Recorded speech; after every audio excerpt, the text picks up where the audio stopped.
Welcome back. My name is Kolrak, and the game is The Forgotten City.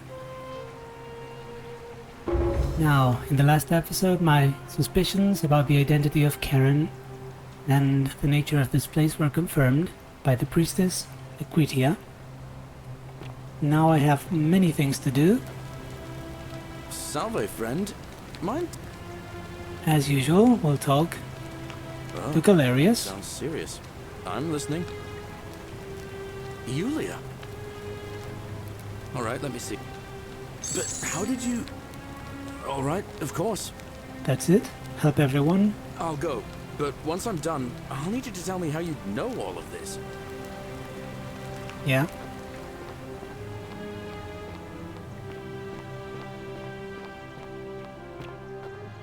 Now the first thing I wanted to do was to talk to Sentius. Because last time I wanted to tell him You, Tantalus, about cannot catch Malleolus the drops of water and his plans. and the Yeah, thank you, Livia. But I didn't get to finish. It was very late in the loop when the election started.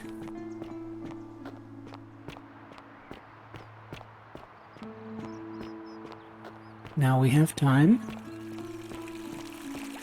Keep an eye out for Scintilla, would you?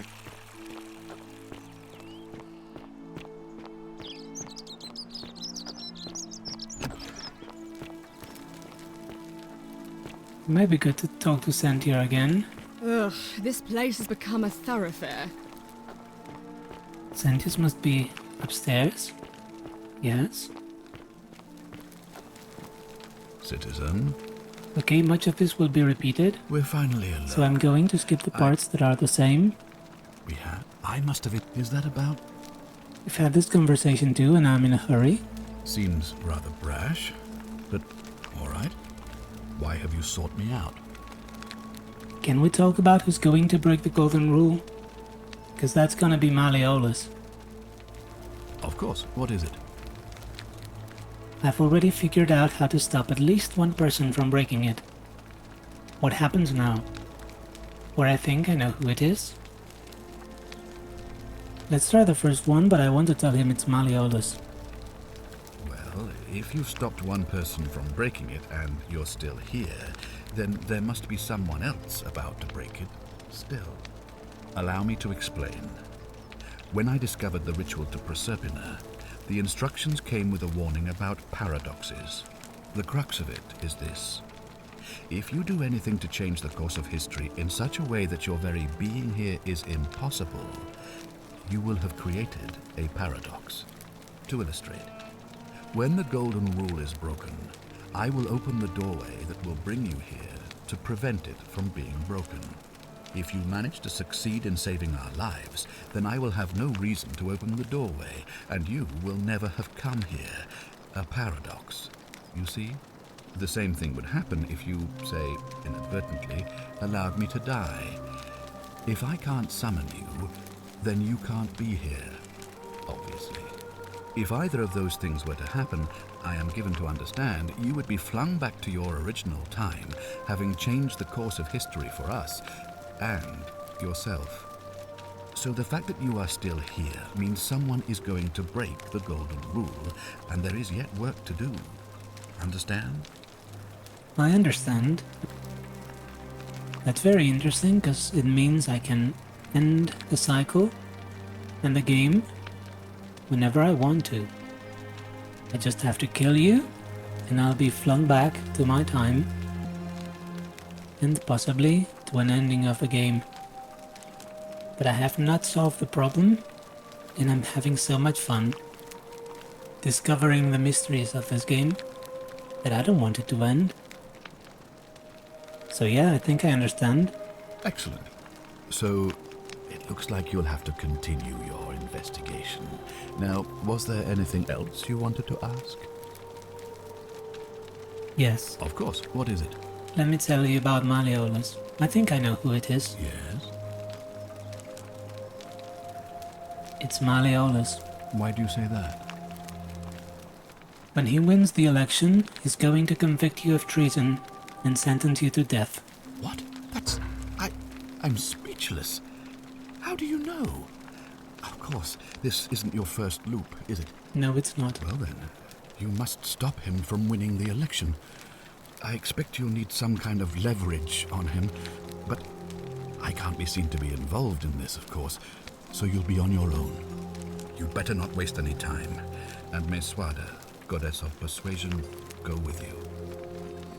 Very interesting. I'll get right on it. Good, thank you. Of course you cannot help me, because if you were to arrest Malleolus for something he has not done yet, it would look very bad for you. It would look like corruption. And as it is, people are not very happy with you already.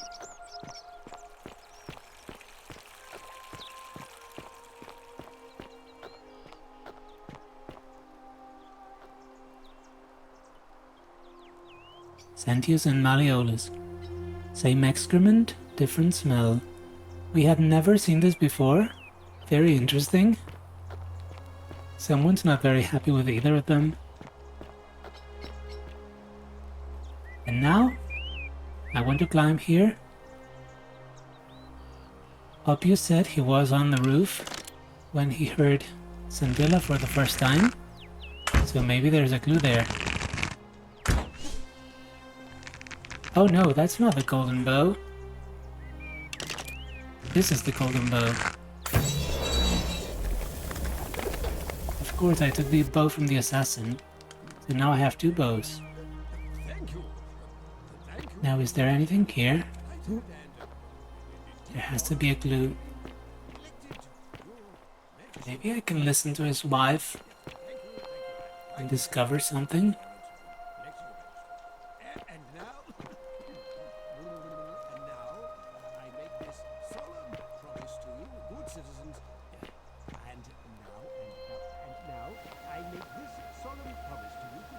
No, not here. Leadership, you will finally enjoy the freedom you deserve. And yes, no more shall you walk on eggshells. Yes. No more shall you walk on eggshells, fearing simply to live and breathe because the tyrant Sentius told you it was forbidden. Yes. From my first act as magistrate, I hereby announce. Okay. He's practicing the speech. A day of celebration. I hereby announce a day of celebration. But I don't understand how it helps me to be up here.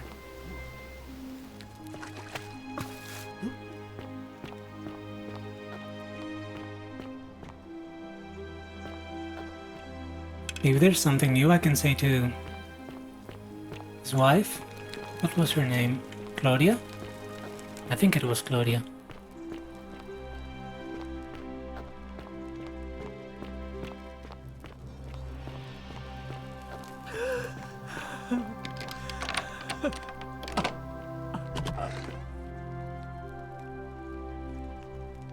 I'm not supposed to be in here.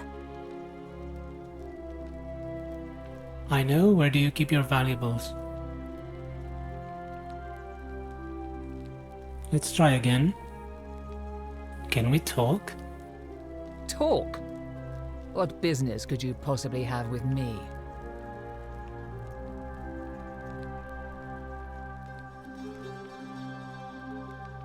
No, nothing new. Finally! This is outrageous.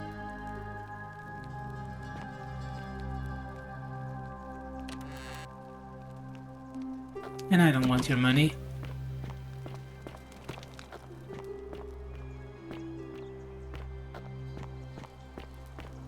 I can have all the money I want. Right now I have over 1,000 denarius, and that's because I gave some money, 2,000, to Galerius. Oi! How did you get in there, you cheeky little stirkers? If I cop an earful from Malleolus... Something else I wanted to do was talk to Lucretia. Majestic?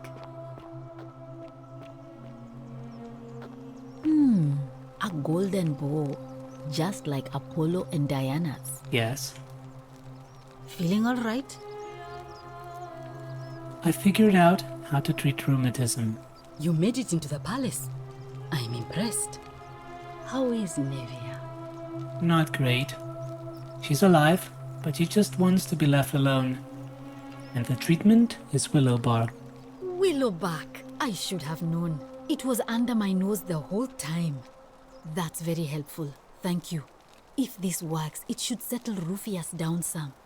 I have some right here. Could you do me a favor and give him some of this? He'll just need to swallow a pinch of it. I'm hoping it will avert disaster. Okay. Take item, willow bark.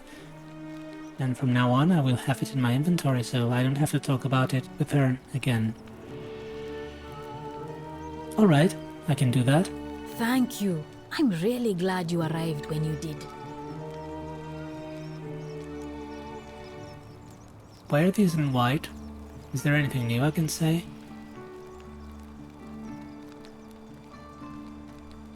I wish. Some people here need proper medical care, not the half-baked, hanging by a thread excuse for treatment I'm giving them. Just don't get sick or injured here. I'll do my best to treat you, but I'm out of my depth and dangerously short on everything you can imagine. Okay. What do you think about the Golden Rule? A city without sin might sound good on paper, but whoever dreamt it up didn't think it through. Maybe it was an attempt to create some kind of utopia. But snakes like Decius will always find loopholes to exploit.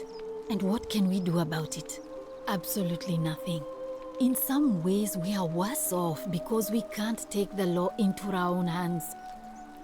Or maybe it was well thought through, and this was an attempt to create exactly what it is. Hell. Can we talk about Julia? Sure. What do you want to know? No, of course it was self-inflicted, I don't have to ask that. Let's talk about something else. Gladly. Okay, I'll That's a be shame. going now. Thanks again for saving Julia's life. Apollo smiles upon you. Now here's Rufius. Let me talk to him.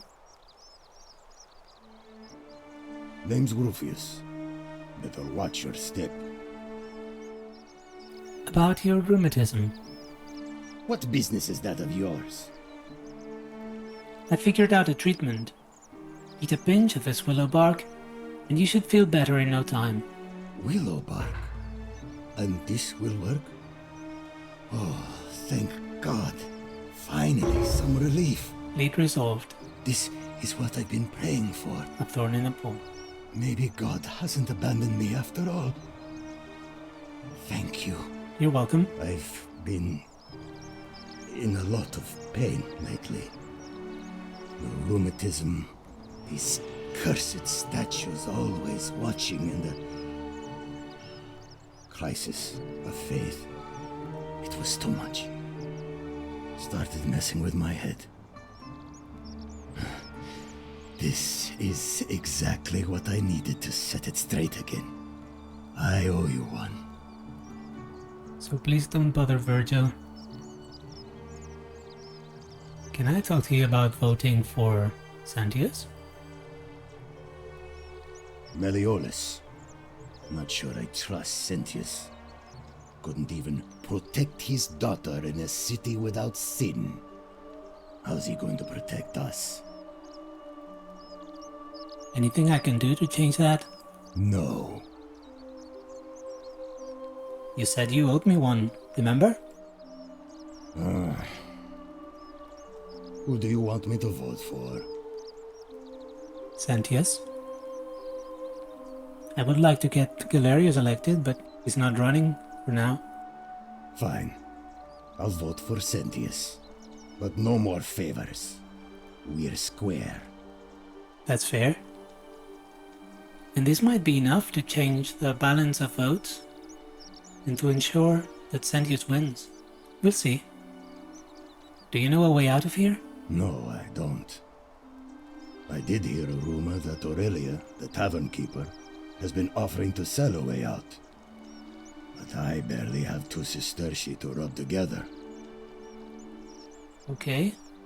We need to talk to Aurelia. What do you think about the Golden Rule? I'll tell you this much. I hate the fact that my survival depends on the common sense of other people. I know the feeling.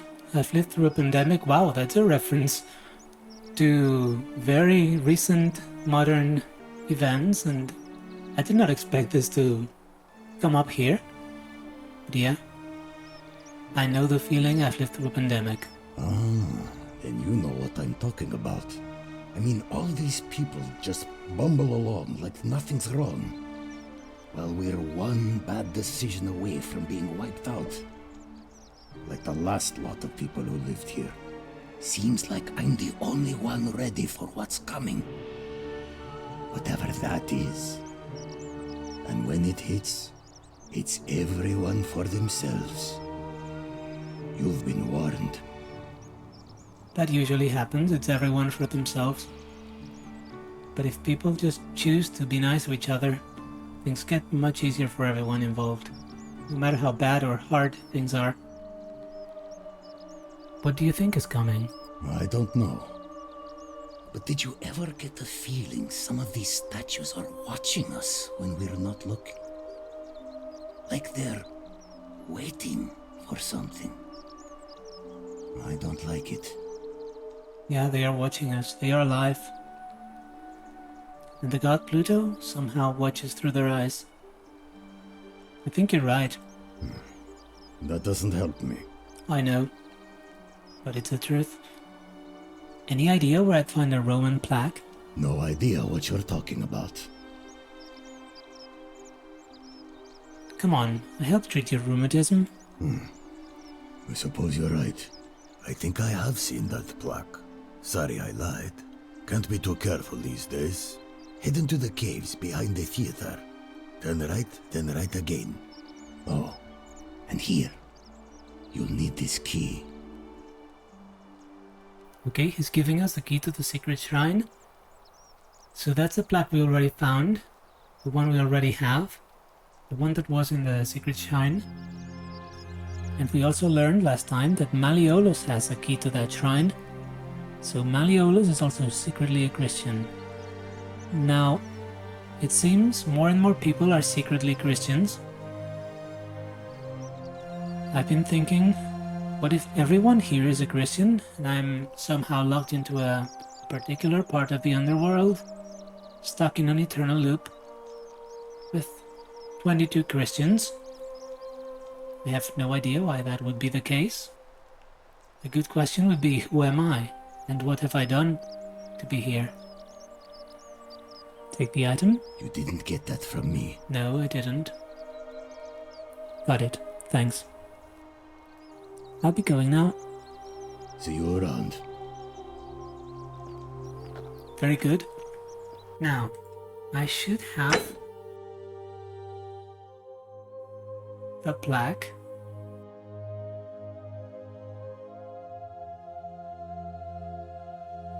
No, I don't have the plaque. Interesting. So is the plaque already on the obelisk?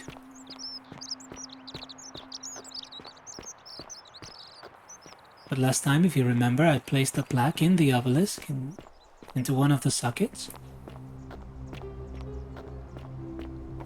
So I should have it. Or maybe it's already there.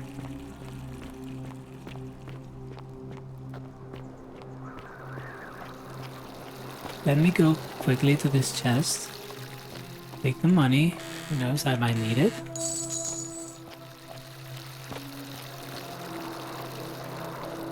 What I need more than anything is arrows. So I should also open this chest. Back here. There are 10 arrows here. And now we run through the bridge. I'm trying not to move the camera a lot because it can be very disorienting. And now we see whether our plaque is already in the obelisk, or maybe we have to find it again.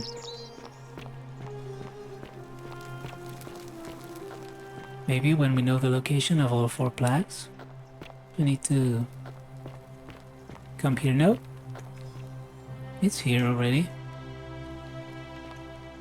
Yeah. So, this is one of the things that changes. Once we've placed it, the plaque remains in place. I hope you're taking care of yourself. Can we use the zipline? Thank you. And now, I should talk to... what's his name? The Greek guy? About the plaque? The Greek man? Greetings and salutations. Georges, that's his name. Greetings. I'm Georges. Hello, Georges. It gladdens me to see another foreigner in our midst. We must stick together, you and I. I know. You want to know where I'm from, but I really want to ask you some questions. My friend, your words intrigue me more and more. But yes, very well. Ask me what you will. Do you know where I might find the Greek plaque? And in a city full of Romans you are asking me? Because I am Greek. Let me tell you something about Greeks and Romans. My name is Georgios, yes. But the Romans, they do not care. They hear me say Georgios and they think, ah, he must mean Georgius. Good Roman they do this all the time. They see us worshipping Zeus, they copy us but call him Jupiter. They take Hades and call him Pluto, Persephone, Proserpina. I am flattered that they copy our ideas, but why must they change the names? Do they want credit for making it all up? Do they want to forget where it came from? At first, I pull my hair out. After a while, I give up, and I become Georgius the Roman. I accept the world is Roman now. Plus, I have no hair left to pull. But my point is this. If you want to know who stole an old Greek name, look no further than the sticky-fingered Romans. The plaque you seek was pilfered from a collection of old Greek relics by none other than Duli. Duli? He cannot help it. Like a typical Roman, he likes shiny things, especially those that once belonged to my people. And besides, it makes him happy. So I say, let him keep it. I believe he still has it with him, in his cell, just opposite the Temple of Demeter. He has it in his cell? I hope that our paths cross again soon. Okay, that's very interesting. I guess I need to talk to Dooley then.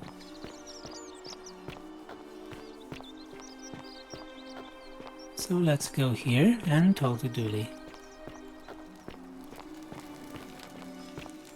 Hello? Where's the plaque? There's a note there. Hello? Have we met before? About that Greek plaque in your cell. Do you like it? It's shiny, innit? It makes me happy just looking at it. May I please have it?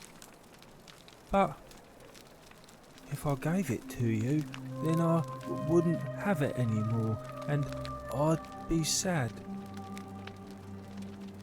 I need it for something really important, or alright, what's it going to take for you to give it to me?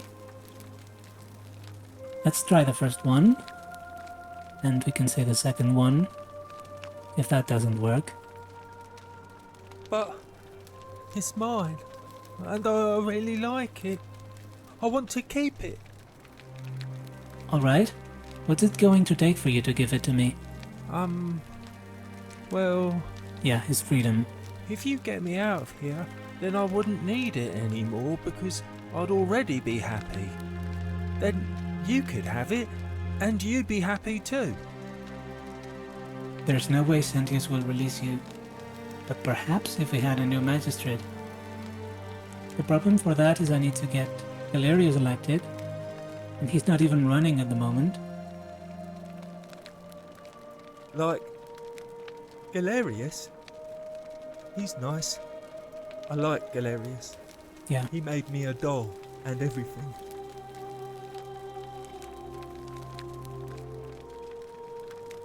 So what I need to do is persuade everyone to vote for Galerius? Yeah, Galerius will let me out. Fortune smile Then you on can have brother. my plaque, and everyone will be happy. Okay, Bye-bye. no pressure. Is there any way you can read that? No. Hello. And you've already forgotten about me? Bye-bye.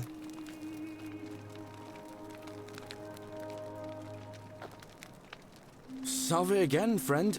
I went and did as you asked, and it worked. How is it possible that you've just arrived here and you already know everyone and exactly what's about to happen to them? I could say just a lucky guess, but that won't get me anywhere. We've tried this one. Let me say it again. See if I can persuade him to run for magistrate. You're toying with me, right? You're a bit like... Oh, Sisyphus. Yeah.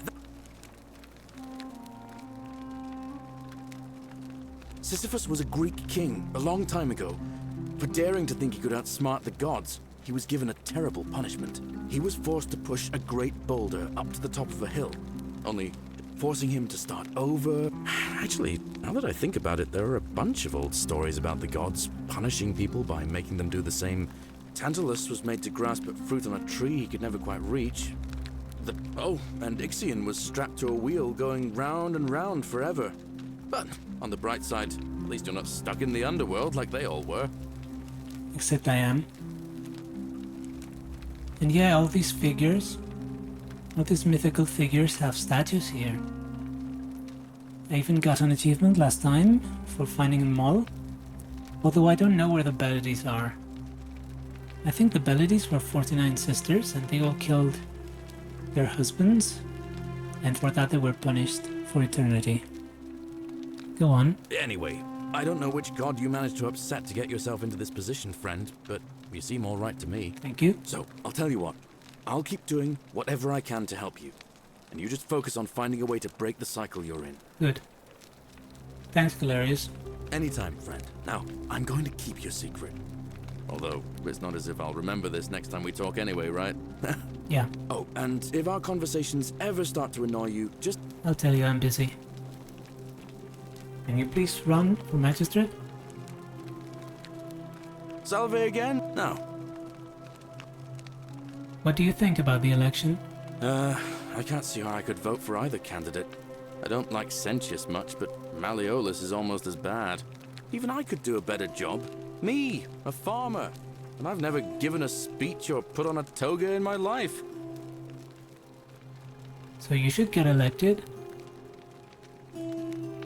But that's not an option. So I'll be going now. Alright, friend. Hope you find a way to break that cycle you're in. The thing is, someone said we needed to make Malleolus drop out of the election before Galerius would consider running.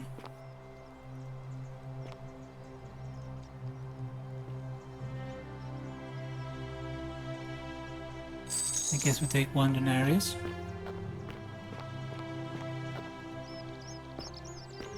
And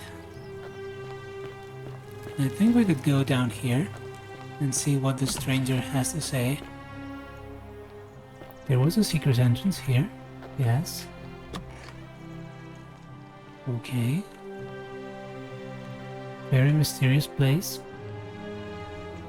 I really like the vibe here. The atmosphere, the feeling of entering a forbidden place. The mystery.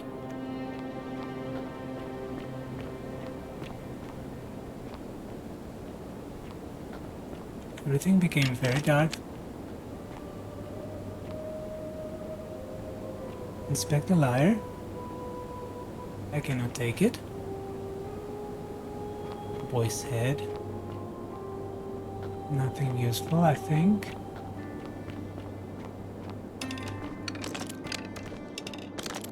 No.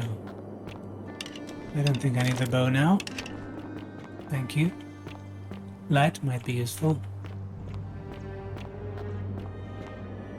Torches. And... You carry the gift of Prometheus in your hand. Remarkable. The gift of Prometheus was fire. I think he's talking about the flashlight. Because Prometheus stole fire from the gods and gave it to humans. Welcome, welcome. May I ask your name? I'm Kolrak. Or you first. Let's try you first. It is best you do not know my name, for merely to speak of my existence in the city above could bring destruction on you all. Tell me, what brings you all the way down here? Are you a god in disguise? Or are you Kabash? I'm looking for Kabash. Ah, Kabash. I know this man. He came through here some weeks ago. I will tell you everything I know, but first, a request. I have been living down here alone for many years, with nobody to talk to but myself. The one thing I long for above all else before I die is a good philosophical argument with somebody astute. I'm hoping that person is you. Let us find out with this simple question. Have you deduced the name of the god responsible for the Golden Rule? I have. It's Pluto, god of the underworld. Excellent. I see you are indeed quite astute. Very few come to that realization before their time in the sun is over. Now, will you join me in a friendly Socratic dialogue? Okay, that's a challenge. If I have to. Good enough for me. Now, let me begin with a question. Yes. Would you say you know the difference between right and wrong? Yes.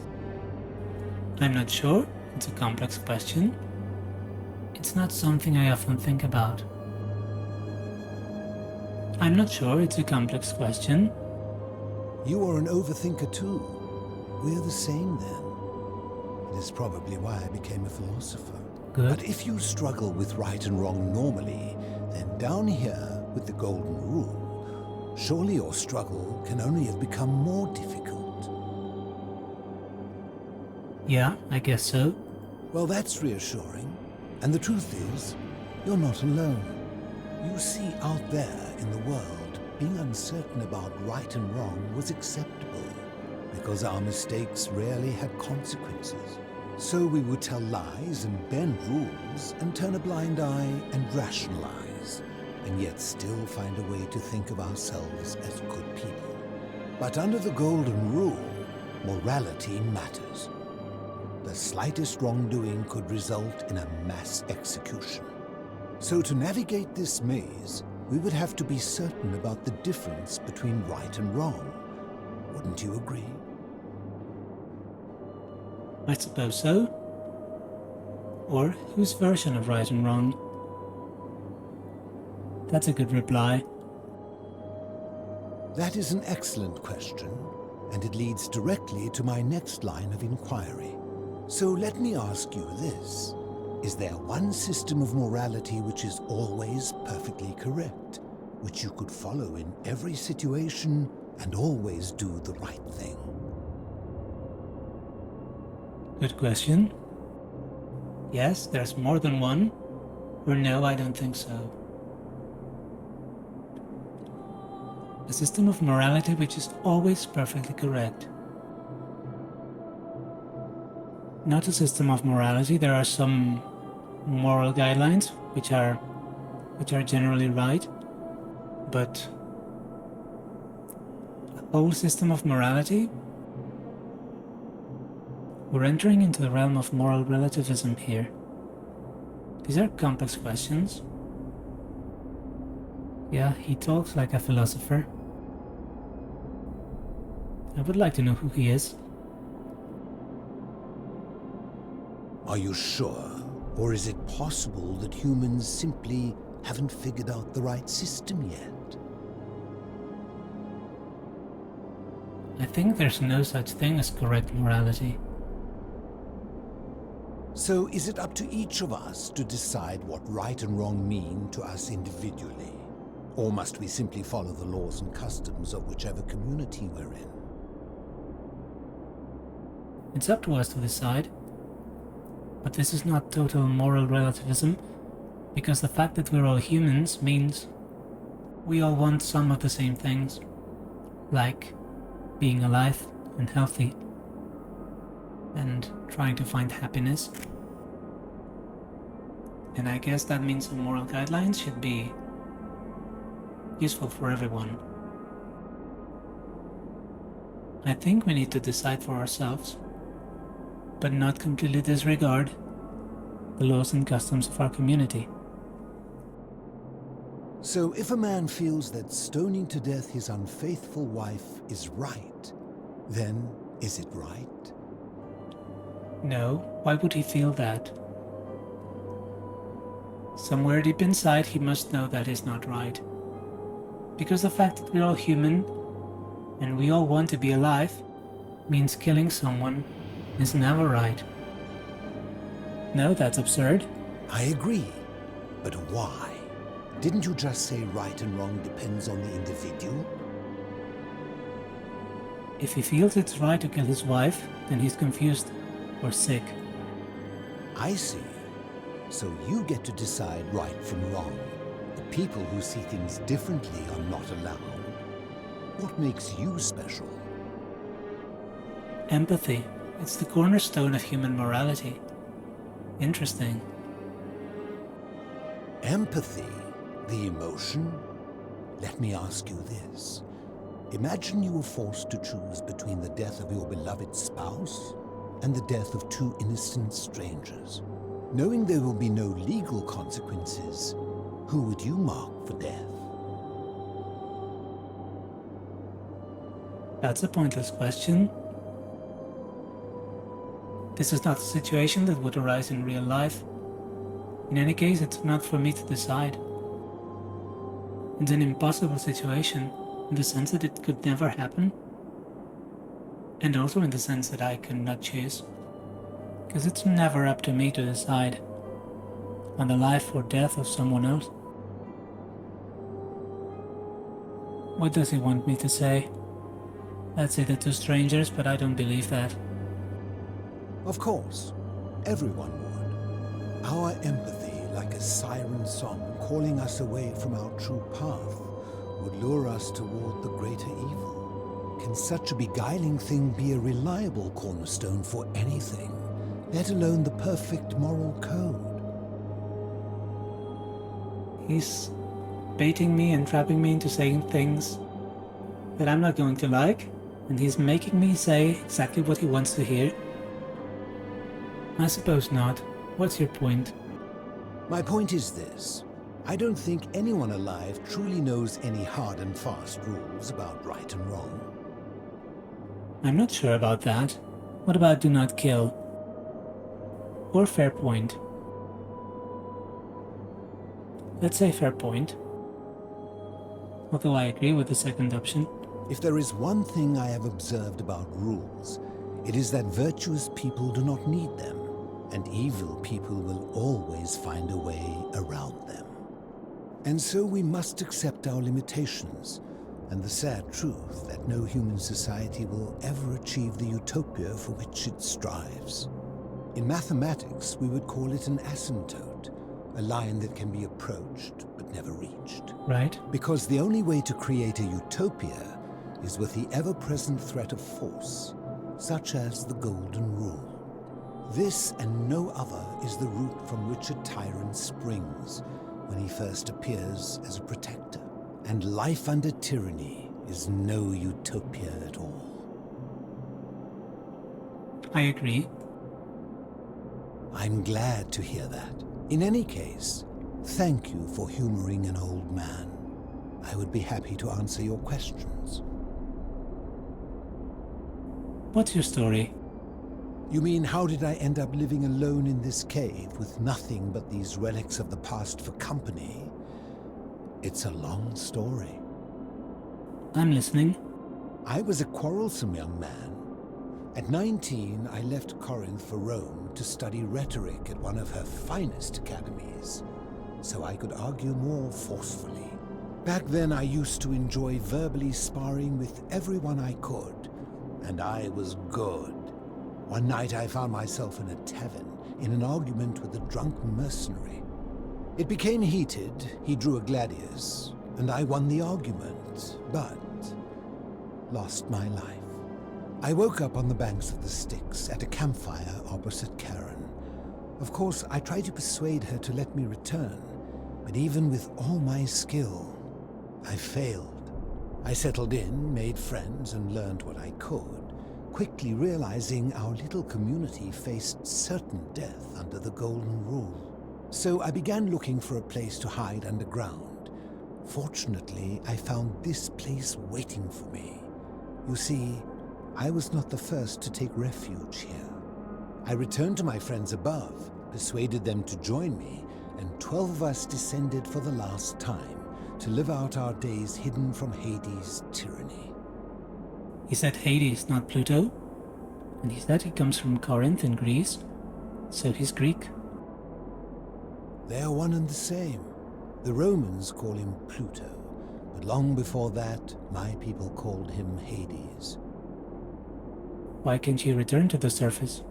My generation was wiped out, turned to gold, many years ago. My friends and I were able to avoid the same fate by hiding down here.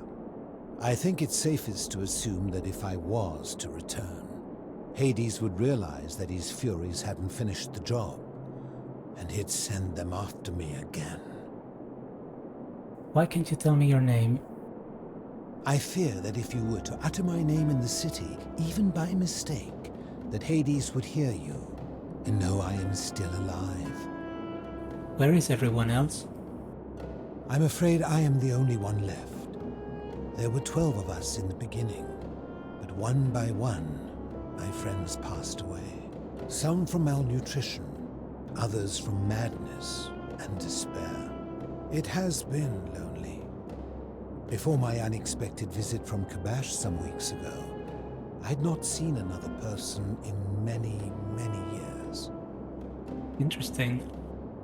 And he's now called the Hermit Philosopher. So we will not get a name probably, but he is the Hermit Philosopher. How have you survived down here? Living in darkness is not without its challenges. The first challenge is diet. Fortunately, I found that eating fresh fish provides most of the nutrients I need. And sometimes, when there are Greek people living up above, I surface at night and salvage the offerings they've left in the temple of Demeter. The greater challenge is the isolation, so I like to imagine arguments, where I argue both sides. But, like so many things in life, arguments are better with a partner. Yeah? Let's talk about something else. As you wish. Do you know a way out of here? Ha! If I did, would I be living like this? No, probably not. What do you think about the Golden Rule? Did we not discuss it at length already? Oh, I see. You're toying with me. Ha! Yeah, I have to try every option. Do you know where I can find the plaque that was removed from the obelisk? You seek the plaque bearing the Egyptian inscription? That's the one. It is a cursed object, and I would be happy to give it to you, if Kabash had not already taken it. Alright, then tell me where Kabash is. I will tell you, but you may find him hostile. To prepare for your encounter, there are certain things you must know. Very few know this, but before the Romans came to this city, it was once entirely Greek. The architecture, the temples, and the people. When the Romans came, in typical fashion, they claimed it as their own, built over everything that could be built over, and renamed the things that could not. Thus, the shrine of Persephone became the shrine of Proserpina. And when they found an obelisk bearing the name Hades, they tore it off and replaced it with Pluto instead. And the city's dwindling Greek residents, witnessing this compulsive Roman conquest, decided to preserve what they could of their heritage. They gathered their art and valuables, secreted them away through the Temple of Demeter, and hid them here, out of reach of the Romans. I'm with you so far. However, there was one thing that always seemed out of place to me, and it is the very thing you seek. An even older plaque bearing an Egyptian inscription. What did it say? We had no idea until years later, when the first of my friends began to die. As a result of their deaths, we began to dig catacombs branching off from this cavern to lay them to rest. We extended the tunnel so far that we accidentally discovered another, an even older tunnel, which somebody had gone to great lengths to keep hidden. Suddenly it made sense why there was an out-of-place Egyptian plaque among our people's possessions.